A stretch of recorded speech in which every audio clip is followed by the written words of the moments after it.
เพลงเข่ากับฝนขนาดเนาะแซ่บปะปนเสียวจักรอบแล้วสิบอิ่มก่อนกินเป็ดปะบรรยากาศดีดีฝนตกลินโบลินละแห้งแล้วนี่นะเนาะมื่อจะไปหาเห็ดแต่สิขากนะฝนตกสบายดีพี่น้องฝนกับเข่ากับเพลงขนาดเพลงนี้พี่ต้องไป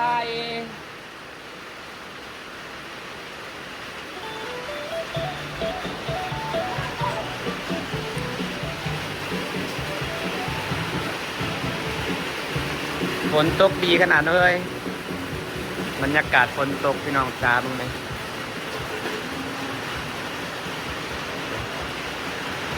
ทำสิเพื่อนหนทางนะตกแห้งเนี่ยฮะกระเอื้อนเนี่ยที่ตกแห้งขัดไผเหตุเฮ้ยสีมือเธอใช่ไหมมาดูก่อนนะคะนางบอกว่ากล้ามขักนางวะ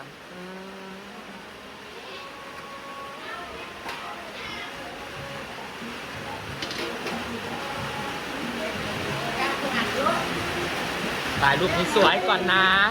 ก็ถ่ายรูปสวยๆหน่อยกล้ามด้วยตัวนี้นะกล้ามแล้วตัวนี้กำลังโต๊ะพี่น้องเป็นกับกล้ามงามๆกล้ามงามๆ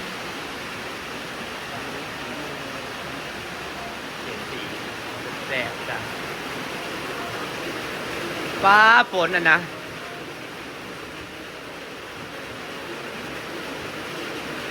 เขาว่าฝนสิแรงฝนดีขนาดปีนี้แต่ว่าเขาสิจะว่าเป็นสิแรงหลังเดือน10เขาว่าใครดอกให้มึงใส่ข่าวดอเฮ้ยใครดอกใส่ข่าวดอที่เกี่ยวไว้อยู่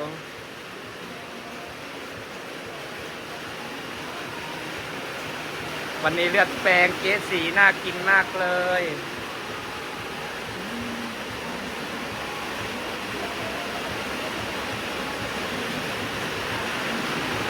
แสบ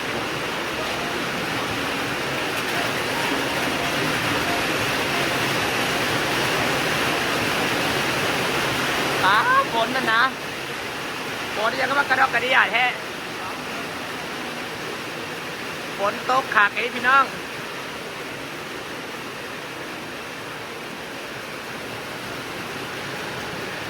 ฝนตกของตกงามอยู่นี่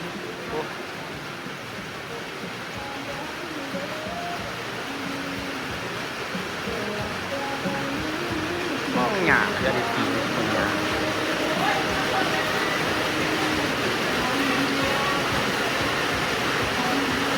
เบิ่งความฝนแห้งขาดแห้งฝนก็มากระดอกกระดิยาได้เลย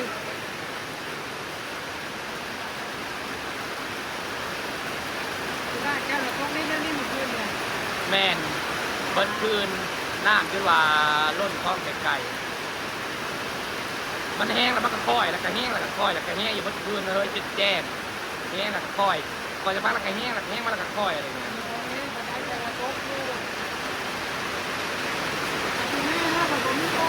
บะแม่น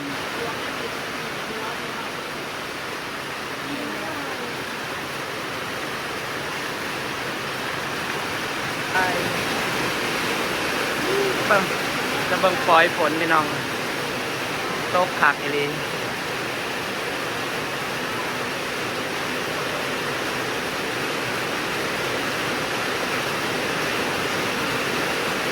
ฝนตกแต่บ่ได้ยินเสียงพี่น้องเอ้ยฝนแห้ง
อะหรอแห้งจะไม่ได้ยินเสียงฝนแห้งจะไม่ได้ยินเสียง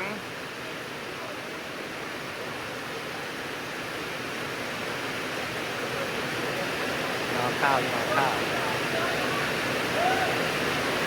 ปันเน็ตที่ออก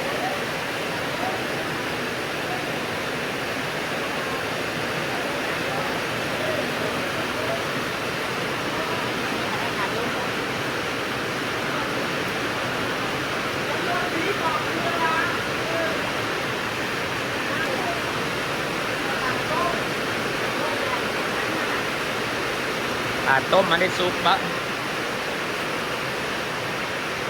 รออะไรรอต้มเหรอต้มตีเมื่อบะ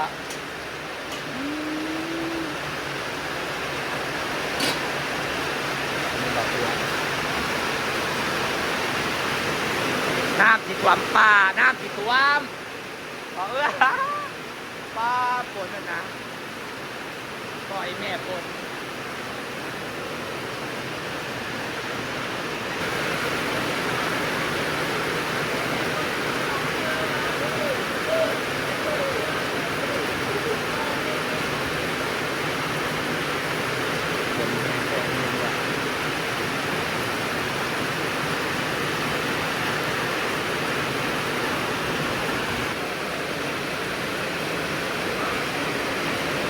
ฝนบ่ฟ้าบ่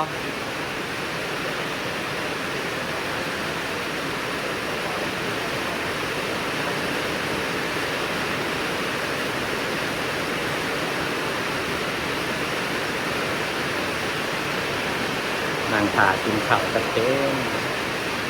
เป็นกระเทียมตัดตก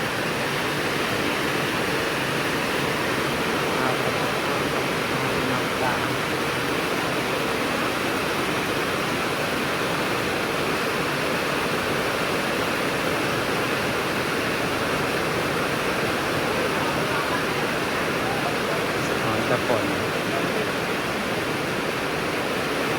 ดีครับ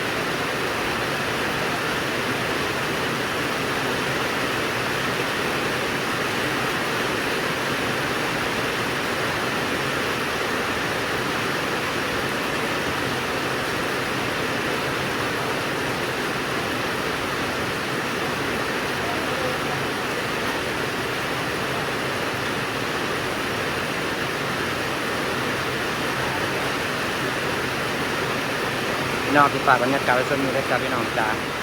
ไม่ได้ถ่ายอะไรเพราะละเก่งใจถ่ายหลายคนจ้า